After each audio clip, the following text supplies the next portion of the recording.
NCERT के एक panel ने ये रिकमेंडेशन दिया है कि उनकी किताबों में अब इंडिया को रिप्लेस कर दिया जाए भारत से।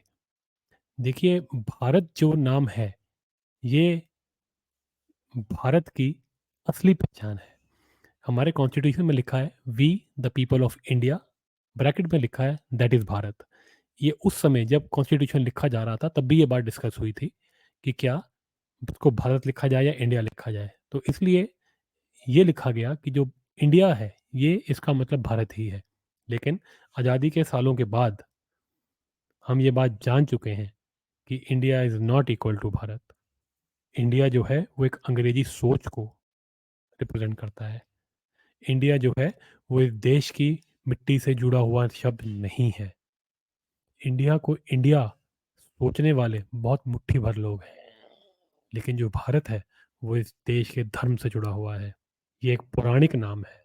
ये हमारे ग्रंथों में लिखा हुआ है ये नाम।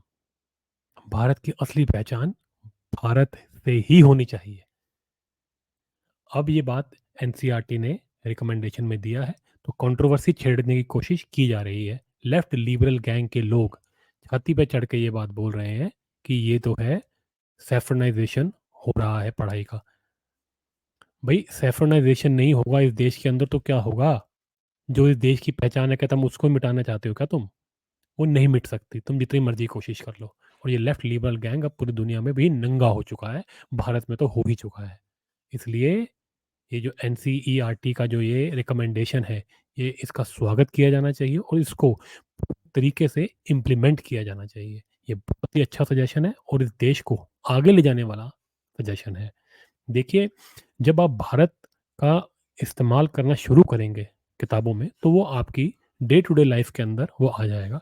और जब आपकी डे टू डे लाइफ में आ जाएगा तो पूरी दुनिया में वो बोलचाल में वो शब्द आ जाएगा। तो आप भारत के नाम से जाने जाने लगेंगे और जब आप भारत के नाम से जाने लगेंगे तब आपकी भारत से जुड़ी हुई हिस्ट्री वो भी सामने आने लगेगी। अब जब आप किसी को किसी के नाम से बुलाएंगे तो आप उसके बारे में उसी तरीके से सोचेंगे और उसके इतिहास को भी जानने की कोशिश करेंगे। फिर आप पहुंचेंगे कहाँ तक? भारत का जैसे ही इतिहास, इस शब्द का इतिहास हम निकालेंगे तो आप भारत के वेद और पुराणों तक पहुंच जाएंगे। और जैसे ही वहां तक पहुंच जाएंगे आपको धर्म का ज्ञान होने लगेगा। तो इसीलिए ये लेफ्ट लिबरल गैंग वाले अपनी छाती कूट रहे हैं।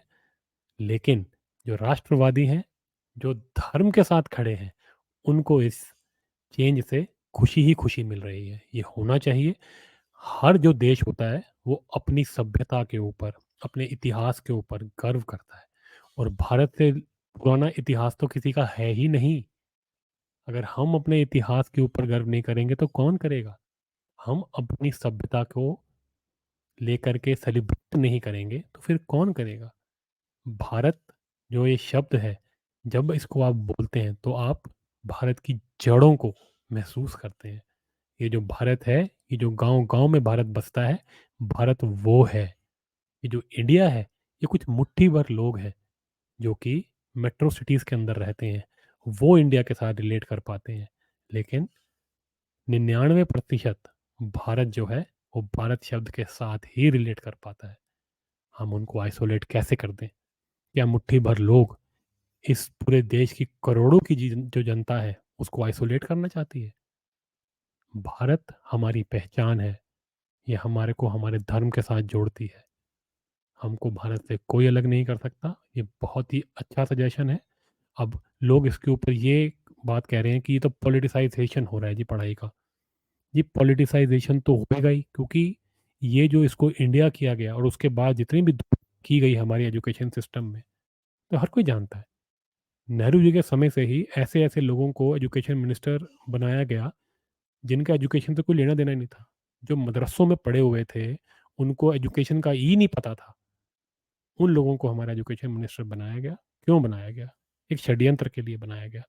उसी षड्यंत्र की वजह से इनको भारत से नफ़रत होती है।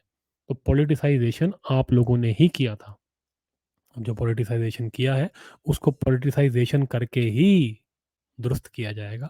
इसलिए अगर ये पॉलिटिक्स इसमें हो रही है, तो आप इस चीज़ को एक्सेप्ट कीजिए, हाँ, हो रही है, लेकिन ये अच्छे के लिए हो रही है और ये जल्दी से जल्दी हो जानी चाहिए।